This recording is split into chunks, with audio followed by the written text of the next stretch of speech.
Thank you so much. This is Ntakirutimana Peter. Welcome to my channel. Today I have an interesting story that is called The River Between. It is a novel that was written by a Kenyan novelist whose name is Ngugi wa Thiong'O. If you did not subscribe, remember to subscribe for more stories.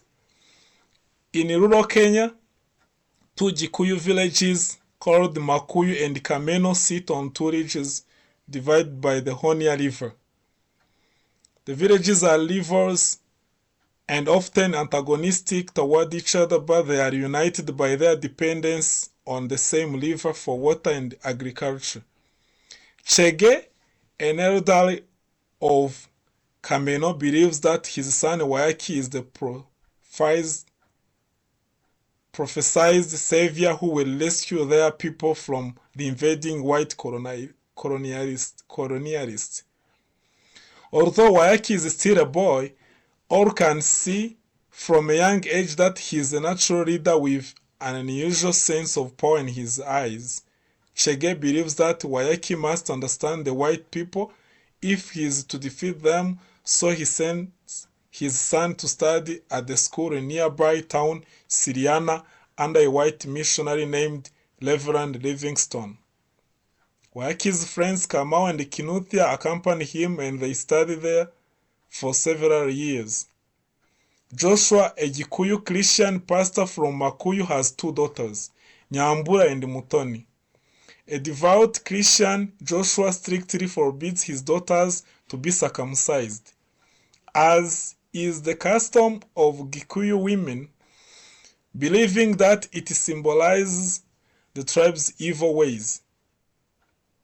However, although she loves Christianity, Muthoni decides that she wants to be circumcised so that she can be a real woman in the tradition of their Kikuyu ancestors. Although Joshua threatens to disown her, Muthoni defies him and gets circumcised on the same day that Wayaki is circumcised and thus becomes a man. Muthoni feels complete and no longer in conflict with her identity, but her circumcision wound grows infected. Wayaki takes her to the mission hospital in Siriana, but she dies while she's there. Muthoni's death deepens the divisions between the two villages. Makuyu, where Joshua lives, becomes devoted to the white people's Christianity, even as Kabonyi, Kamau's father and Joshua's disciple, abandons the faith and becomes a fierce opponent of it. Kameno becomes committed to protecting the tribe's traditions and purity from the white colonist corruption. The mission school reacts by banning all children whose parents practice Gikuyu customs, which include Kinuthia, Kamau, and Wayaki.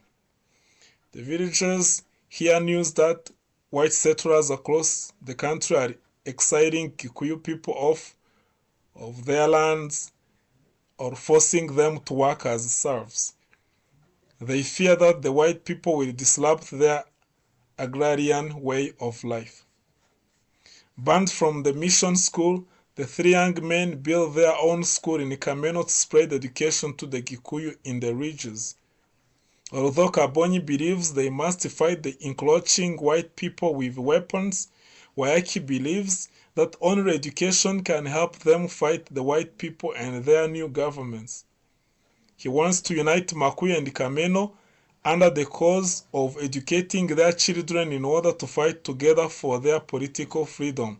The villagers and even people from surrounding villages heralded Wayaki as their new leader and savior, naming him the teacher. However, Kabonyi envies Wayaki's popularity and believes that he should be the tribe's savior instead.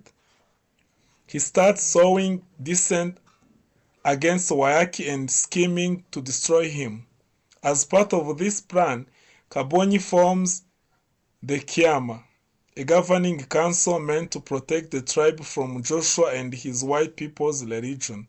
Although Wayaki wants to simply focus on education, the tribe elects him to the Kiama and forces him to take an oath that he will protect the tribe's purity and customs. Although Kinutia tries to warn Wayaki that Kabonyi and Kamau conspire against him, Wayaki is too absorbed in his own goals to pay any heed. However, he fails to call for unity between the Christians and the Kiama when he has the chance, because he is afraid that such a call would risk his popularity and influence among the villagers. Wayaki and Nyambura meet and fall in love with each other, even though such a relationship is forbidden both by Joshua, since Wayaki works with the Kiama, though he is also a Christian, he is not devout, and by the Kiama, since Nyambura is uncircumcised and thus not a true woman of the tribe. Wayaki asks Nyambura to marry him, and though she loves him, she refuses because she fears her father's wrath.